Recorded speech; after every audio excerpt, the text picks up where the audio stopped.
नमस्कार, मैं हूं अंजलि और आप देख रहे हैं लोकल टीवी न्यूज 24/7। तो आइए शुरुआत करते हैं आज की प्रमुख खबर से। मेयर व डिप्टी मेयर के चुनाव को लेकर कई लोगों के सपने पर लगा ग्रहण। तिलकामांझी भागलपुर विश्वविद्यालय के मैथिली विभाग के द्वारा एक दिवसीय राष्ट्रीय सेमिनार का आयोजन। शपथ पत्र जमा करने गए युवक से अनुमंडल पदाधिकारी कार्यालय नवगछिया में लिपिक द्वारा पैसे मांगने का आरोप। प्रजापिता ब्रह्मा कुमारी ईश्वरीय विश्वविद्यालय की ओर से स्थानीय देवी बाबू धर्मशाला में किया जा रहा दूरदर्शी ज्योतिर्लिंगम दर्शन मेला का आयोजन। सांसद ने लोक स्वास्थ्य अभियंत्रण विभाग के अधिकारियों के साथ की बैठक, कहा जल्द दुरुस्त करे व्यवस्था। अब खबरें विस्तार से। मेयर व डिप्टी मेयर के चुनाव को लेकर कई लोगों के सपनों पर लगा ग्रहण। भागलपुर की मेयर होगी पिछड़ा वर्ग से महिला और डिप्टी मेयर भी बनेंगे पिछड़ा वर्ग के ही प्रत्याशी। बिहार में नगर पालिका चुनाव की तैयारी लगभग पूरी हो गई है। नगर पालिका का चुनाव पहली बार 3 पदों पार्षद, उप मुख्य पार्षद और मुख्य पार्षद के पदों के लिए होगा वोटिंग। ईवीएम से होगी। वही चुनाव को 2 चरणों में कराया जा सकता है। राज्य निर्वाचन आयोग ने पटना, भागलपुर सहित 19 नगर निगमों के साथ सभी 38 जिलों के क्षेत्र विस्तारित, उत्क्रमित व नवगठित शहरी निकायों के वार्ड पार्षदों सहित पुराने शहरी निकायों में मुख्य व उप मुख्य पार्षद का आरक्षण जारी कर दिया है। पहली बार मुख्य व उप मुख्य पार्षद का चुनाव सीधे मतदान से होगा। मुख्य पार्षद के पदों का जिन नियमों में पिछली बार चुनाव कराए गए थे, वहां आरक्षण में कोई बदलाव नहीं किया गया है, लेकिन मुख्य पार्षद के पदों पर नए सिरे से आरक्षण तय किया गया है। वहीं बताते चले कि राज्य निर्वाचन आयोग ने सभी पदों के लिए आरक्षण कोटा व श्रेणी की अधिसूचना जारी कर दी है। भागलपुर में मेयर पिछड़ा वर्ग से महिला होगी और डिप्टी मेयर भी पिछड़ा वर्ग की ही होंगे। इस समीकरण से भागलपुर के कई लोगों का सपना तार तार होता दिखा। कई समाज सेवी सामने जो आ रहे थे, शायद उनका सपना चूर चूर हो गया, चाहे वो मेयर पद के लिए हो या उप मेयर पद के लिए। सुशोभित करेंगे एक पिछड़ा वर्ग से महिला और उप मेयर पद को भी सुशोभित करने जा रहे हैं पिछड़ा वर्ग के ही प्रत्याशी। बिल्कुल दावेदार में तो हम लोग थे, जो कि पब्लिक की डिमांड थी, और यदि सरकार इसमें जो है आरक्षित सीट की है तो सरकार का भी इसमें स्वागत है। और नए लोगों को जो इसमें आने की जो है, ये लगेगा कि जो नया लोग आएंगे शहर के लिए, शहर के विकास के लिए, कोई भी लोग आए उसकी शुभकामनाएं कि वो अच्छे लोग आए और शहर का विकास करें, यही हम लोग का शुभकामना है। इतने दिन से आपकी जो तैयारी चल रही थी, क्या आगे भी आपकी तैयारी चलेगी? जी बिल्कुल, हम तो बहुत दिन से, कई वर्षों से, विगत लगभग 14-15 वर्षों से जो है सोशल वर्क में थे और लगातार ये सोशल वर्क में रहेंगे और सोशल वर्क मेरा काम है, सोशल वर्क हम करेंगे। आगे क्या संदेश दीजिएगा लोगों को? बस आगे संदेश यही करेंगे, वैसे लोगों को चुनिए जो शहर का विकास करे, शहर को आगे ले जा सके, बस वैसे लोगों को चुनिए। समाज सेवा चलते रहे? बिल्कुल, समाज सेवा हम शुरू से, जब से होश संभाले तब से समाज सेवा कर रहे हैं और ये समाज सेवा लगातार जब तक अंतिम सांस मेरा रहेगा तब तक समाज सेवा रहेगा। परिचय दें। मेरा नाम विजय कुमार यादव। जी बिल्कुल, इस बार तो पब्लिक के डिमांड पे जो हम आए थे कि लोगों को आशा था, क्योंकि मैं सोशल वर्क कर रहा था और लगातार कई वर्षों से कर रहा हूँ, तो लोगों का कहना था कि आपके हाथ को यदि मजबूत करते हैं तो और विशेष कुछ बेहतर जो है शहर के लिए करेंगे। और जहाँ तक राज बैनर पोस्टर की, तो बैनर पोस्टर तो मैं सोशल वर्क का लगातार पहले भी लगाया हूँ, अभी भी लगा हुआ है। उसमें मैं कहीं ऐसा नहीं लिखा हूँ कि मैं प्रत्याशी हूँ। उम्मीद तो टूट गया जनता का? हाँ, जनता की उम्मीद टूटी है, लेकिन उम्मीद टूटने की कोई बात नहीं है। हम जनता के साथ हमेशा है, हमेशा खड़े रहेंगे। जो मेरा काम है वो काम हम करते रहेंगे। तो क्या 24 या 25 को लेकर के तैयारी रहेगी आपकी? जो आने वाला समय बताएगा, वो तो अभी मैं नहीं बता सकता हूँ। मेरा जो काम है सोशल वर्क का, जनता के बीच रहना और जनता के दुख दर्द में हमेशा जो है खड़ा रहना है, उनके साथ हमेशा हम रहेंगे। वो लगातार मेरा अभियान चलते रहेगा, इसमें कभी पीछे नहीं हटेंगे। तिलकामांझी भागलपुर विश्वविद्यालय के मैथिली विभाग के द्वारा बहुउद्देशीय हॉल में मैथिली विषय पर एक दिवसीय राष्ट्रीय सेमिनार का आयोजन किया गया। मैथिली महाकाव्य परंपरा और विकास मैथिली शोध साहित्य परिषद विषय पर आयोजित किया गया, जिसका उद्घाटन तिलकामांझी भागलपुर विश्वविद्यालय के कुलपति डॉक्टर जवाहरलाल सहित विश्वविद्यालय के अधिकारियों और मैथिली विभाग के विभागीय अध्यक्ष के द्वारा दीप प्रज्वलित कर कार्यक्रम की शुरुआत की गई। सेमिनार में प्रदेश के अन्य जगहों से भी मैथिली से जुड़े लोगों ने सेमिनार में हिस्सा लिया और अपने अपने वक्तव्य मैथिली को लेकर रखे। अध्यक्ष रहे सेमिनार वगैरह केलहुँ ताहिमे एखन जे श्री प्रसाद बाबू भाग कऽ रहल छथि आओर संचालित कऽ रहल छथि, रामसेवक बाबू संचालित कऽ रहल छथि, तहिना हम करैत रहलहुँ। ई हमर सौभाग्य अछि कि एहि बेर हमरा विषय परिवर्तन लेल चयन कयल गेल अछि। हम विभाग के अध्यक्ष धन्यवाद दै छी। आजुक राष्ट्रीय सेमिनार में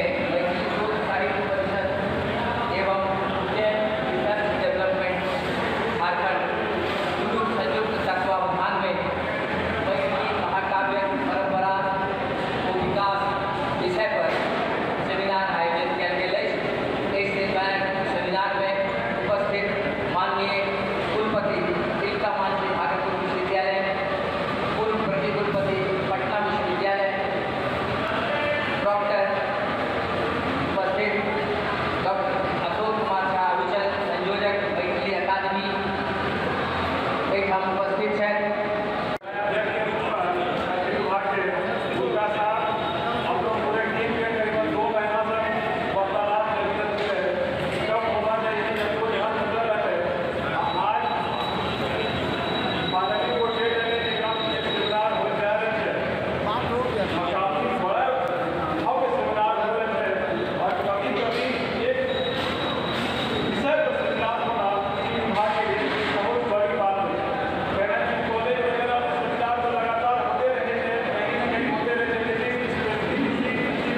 शपथ पत्र जमा करने गए युवक से अनुमंडल पदाधिकारी कार्यालय नवगछिया में लिपिक द्वारा पैसे मांगने का आरोप। सर्टिफिकेट के नाम में सुधार को लेकर शपथ पत्र जमा करने अनुमंडल कार्यालय नवगछिया गए एक युवक से वहां के लिपिक द्वारा पैसे मांगे जाने की बात सामने आई है। जहां नवगछिया के नगड़ा निवासी हरिमोहन प्रसाद के पुत्र निशांत कुमार ने वहां के लिपिक दिवाकर पर गंभीर आरोप लगाया है कि वह अनुमंडल कार्यालय में शपथ पत्र जमा कराने गया हुआ था, जहां लिपिक दिवाकर के द्वारा उससे 100 रुपए देने की मांग की गई, जिस पर युवक ने बताया कि ठीक है 100 दे देते हैं, लेकिन उसकी रसीद हमें दे दीजिए। जिस पर लिपिक द्वारा बोला गया ऐसा नहीं होता है। तो युवक ने फिर बोला ठीक है, पैसा ही लेना है तो कार्यालय में सबके सामने लीजिए। जब लिपिक ने पैसा लेने के लिए तैयार नहीं हुए तो युवक समझ गया कि क्या लिपिक घूस मांग रहा है। जब युवक ने पैसे नहीं दिए तो उसके शपथ पत्र को टेबल पर साइड कर दिया गया। दूसरा सब आवेदन लेकर कार्यालय चले गए। जब युवक को लगा कि उसका शपथ पत्र लेकर नहीं गया तो वह खुद अपना शपथ पत्र लेकर अनुमंडल दंडाधिकारी के कार्यालय गए और सारी बात एक मैम को उसने बता दिया।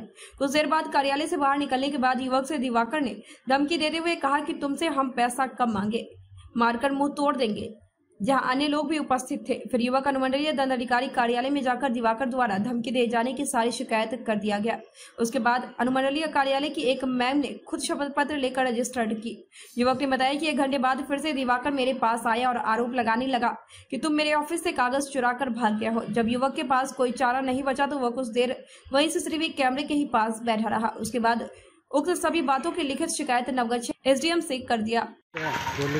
मामला क्या है? मामला है पैसा मांगने के संबंध में। कहाँ पे? अनुमंडल पदाधिकारी के कार्यालय। किस चीज़ का पैसा है? एफिडेविट बनवाने के लिए दिया था, मैंने नाम चेंज करवाने के लिए दिया था। तो उसी के संबंध में आया था। तो जब मैंने अपना सारा शपथ पत्र बना के दिया ना, शपथ पत्र बनवाने के बाद ना तो मुझसे 100 रुपया मांगा गया। कौन? वहाँ का जो कलर था दिवाकर। अच्छा, क्या बोला? बोला कि 100 रुपया दीजिए, मतलब सीधा बोला कि मतलब वहाँ पे कार्यालय में तो खुल के नहीं बोला, लेकिन बोला कि आप इसको कुछ पैसा दे दीजिए, मतलब बोला कि इशारा किया दे दीजिए। तो मैंने बोला कि ठीक है हम आपको पैसा दे रहे हैं, 100 रुपया ले रहे हैं। वहाँ पे बगल में और सब लोग थे ना, बोला कि 100 रुपया दो।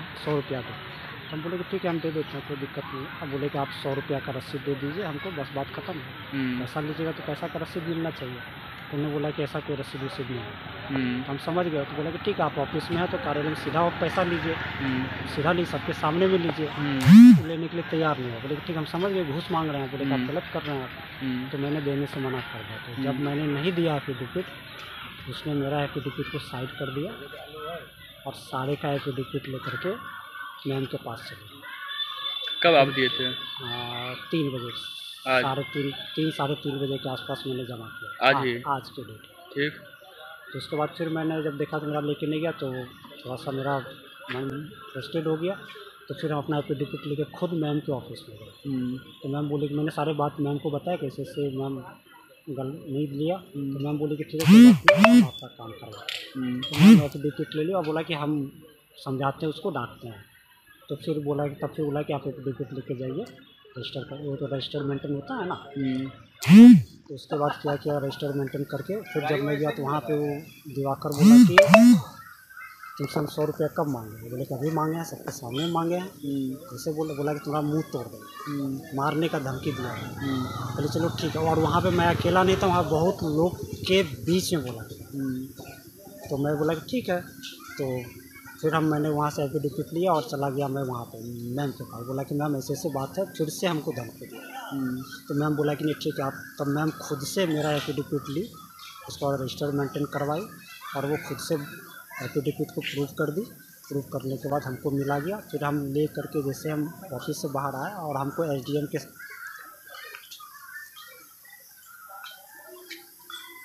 ऑफिस में जब लेके निकले तो फिर आधे घंटे हमको कंप्लेन कर, क्योंकि हमको धमकी दिया गया। तो हम सोचे कि SDM सर को कंप्लेन एक दे देते हैं, उसके बाद हम यहाँ जाएंगे। तो इसी वजह से हम वहाँ पे बैठे रहे करीब 2 घंटे तक SDM। तो हम सोचे कि SDM सर को कंप्लेन एक दे देते हैं, उसके बाद हम यहाँ जाएंगे। तो इसी वजह से हम वहाँ पे बैठे रहे करीब 2 घंटे तक SDM। तो 1 घंटे के बाद 1 घंटे 45 मिनट 1 घंटे के बाद फिर से दिवाकर मेरे पास आता है, बोलता है कि तुम मेरे ऑफिस से कागज़ लेके भागे, चुरा करके भागे। ये आरोप आपके ऊपर लगा? मेरे ऊपर लगा। बोले कि बिल्कुल नहीं, और वहाँ पे एक CCTV कैमरा लगा हुआ। तो हम बोले कि हम यहाँ पे बैठे हुए हैं और इस प्लेस छोड़ के हम अभी एक जगह कहीं, मेरा बैग हर एक चीज़ मेरे साथ है, आप चेक कर लीजिए। और मैंने सारा चीज़ फाइल निकाल करके उनको दिया। बोले कि आप देखिए, और वो देखा भी वहाँ। तो बोला कि ठीक। फिर उसके बाद जो CCTV कैमरा जो लगा हुआ था ना, फिर हम CCTV कैमरा के पास आकर के हम फिर वहीं बैठ गए। और बैठने के बाद फिर बोला कि नहीं, अब सर से, SDM सर से मिलने के अलावा मेरे पास कोई चारा नहीं बचा। फिर मैंने एक लिखित आवेदन सर को मैंने दिया, जो जो बातें मेरे साथ हुई सारा वही चीज़ मैंने लिखित रूप में SDM सर को दिया। और SDM सर ने आश्वासन दिया कि उसके ऊपर कार्रवाई होगी, उसको जल्द से जल्द उसको नौकरी से निकाला जाएगा। ऐसा मुझे बोला कि आप निश्चिंत रहिए पूरी तरह से। और मेरे सामने में सारे अधिकारी लोग, बड़े लोग सब बैठे हुए थे, तो मैंने सारी बातें उन सबके सामने वही बताया जो मेरे साथ। आपका घर कहाँ हुआ? नगरा। नाम? निशांत कुमार। पिताजी का नाम? पिताजी का नाम हरिमोहन प्रसाद। हरिमोहन प्रसाद। किस चीज़ के लिए दिए थे सर्टिफिकेट? नाम बदलवाने के लिए, नाम चेंज करने के। मेरा सर्टिफिकेट में नाम गलत हो गया, तो उसी संबंध में मैंने दिया था। कौन सर्टिफिकेट था? हेलो, लेकर शिकायत आया है कलर। हाँ, अभी मुझसे एक बच्चे के द्वारा शिकायत किया गया है और लिखित रूप में भी दिया गया है। उनका शपथ पत्र बनकर उनको मिल भी गया है। उसके बावजूद भी कुछ दुर्व्यवहार करने की और पैसा मांगने का शिकायत किए हैं। तो इस पर संज्ञान लेते हुए तत्काल प्रभाव से संबंधित लिपिक को शपथ पत्र के कार्यों से मुक्त कर दिया गया है। वो आगे से कल से शपथ पत्र का कार्य नहीं देखेंगे और इनका पूरा जांच करवाकर यदि सही में ऐसा है और पहले से भी इनकी कोई ऐसी शिकायत है तो इनके विरुद्ध नियमानुसार जो कार्रवाई होगी वो कार्रवाई का प्रस्ताव भेजा जाएगा। जांच किनको दिया गया सर? जांच अनुमंडल में है तो मेरे द्वारा ही जांच किया जाएगा, इसमें किसी को देने की जरूरत नहीं। ठीक है, जांच करके लेने का, घूस लेने का आरोप लगाया जा रहा है एफिडेविट करवाने में, क्या बात है बताइए। मेरे टेबल पर कागज़ रखा हुआ था, वह आया और कागज़ यहाँ से उठा के सारा कागज़ लेके चला गया है। कहाँ? निशांत कुमार नाम का लड़का है। हाँ, क्या कौन से आया था वो? वो एफिडेविट कराने आया था, बोला था कि हमको पहले करके दीजिए, नहीं तो फिर हम आप पर हम कार्रवाई करेंगे, आपके खिलाफ आवेदन करेंगे। वो बोल रहा है 100 रुपया आप मांग रहे हैं। नहीं, ऐसा कुछ नहीं। 100 रुपया क्या, यहाँ 1 रुपया किसी से किसी मांग पैसे की कोई जो बात ही नहीं है यहाँ पर। कभी किसी से पैसा नहीं मांगते हैं, ना किसी में लिए हैं आज तक।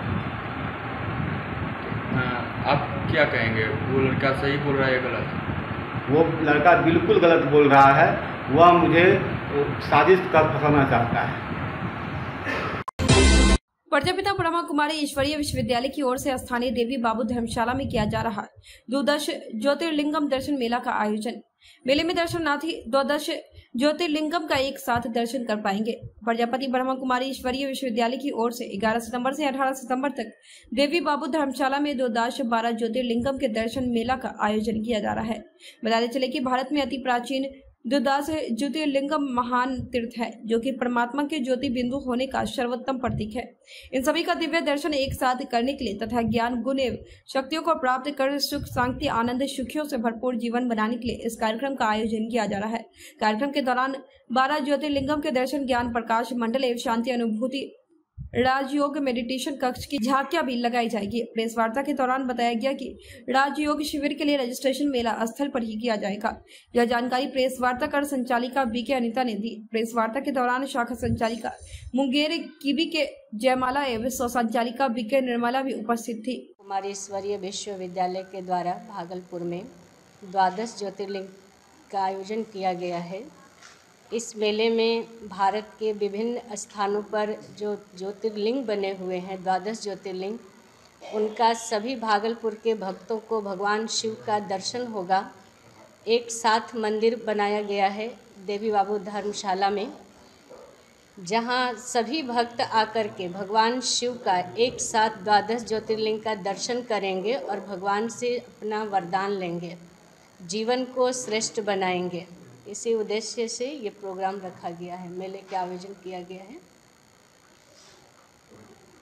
कल सुबह उद्घाटन समारोह है और इसके बाद सुबह 8 बजे से रात्रि 8 बजे तक पूरे भागलपुर कमिश्नरी के लोग आएंगे और मेले का दर्शन करेंगे, भगवान शिव का दर्शन करेंगे। उसके साथ साथ आत्मिक उन्नति के लिए, अपनी उन्नति के लिए राजयोग मेडिटेशन का शिविर होगा। ध्यान कक्ष है जहां सभी आकर के अपने मन की एकाग्रता से परमात्मा की शक्ति प्राप्त करेंगे। मेला सुबह 8 बजे से रात्रि 8 बजे तक चलेगा और प्रातः प्रतिदिन 11 तारीख से 18 तारीख तक प्रतिदिन सुबह 8 बजे मेले में आरती होगा। जब मंदिर खुलेगा तो सबसे पहले भगवान शिव की आरती की जाएगी, उसके बाद मेला आरंभ होगा। नाम मेरा अनीता बहन है, ब्रह्मा कुमारी अनीता। भागलपुर के परिसदन में सांसद अजय मंडल के द्वारा लोक स्वास्थ्य अभियंत्रण विभाग के अधिकारियों के साथ बैठक की, जिसमें जिले के कई गांवों में बाढ़ के पानी प्रवेश कर जाने के बाद अब गंगा का जलस्तर घटने के साथ ही जहां गांवों में लोगों को कई कठिनाइयों का सामना करना पड़ रहा है, जिस पर सांसद ने अधिकारियों को निर्देश दिया है कि जल्द से जल्द समस्याओं का निदान किया जाए। वहीं कई चापाकल गाँव में खराब हैं, उसे दुरुस्त करने को लेकर अधिकारियों को निर्देश दिया है। बाढ़ के पानी घटने के बाद गांव में ब्लीचिंग पाउडर सहित साफ सफाई की व्यवस्था ठीक करने को लेकर भी सांसद के द्वारा निर्देश दिया गया है। वहीं एनएच की खराबी हालत पर उन्होंने कहा कि आने वाले 1 सप्ताह के अंदर उसे भी ठीक करने का आदेश दिया गया है, जो जल्द ही ठीक हो जाएगा। आज लोक स्वास्थ्य नियंत्रण विभाग का बैठक था कि इस बार में कहां लोगों के शिविर में शौचालय, चापाकल और शुद्ध पानी का व्यवस्था, और बरसात के बाद यानी कि पानी घटने के बाद जिस वार्ड में जिस जगह पर भी जो भी क्षतिपूर्ति हुआ है उनको अविलंब उस कार्य को प्रगति पर ला करके पूरा करके लोगों को अच्छे पानी की सुविधा दें।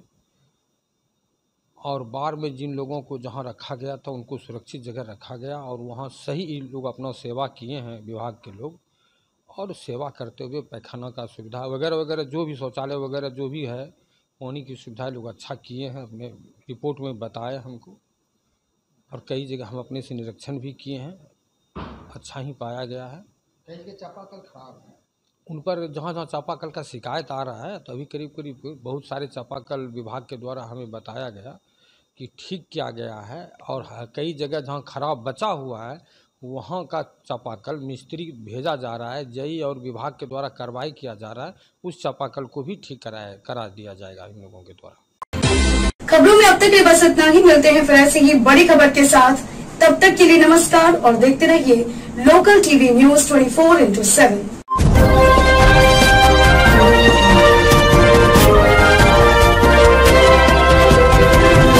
आप देख रहे हैं लोकल टीवी न्यूज 24/7, सब पर नजर, सबकी खबर।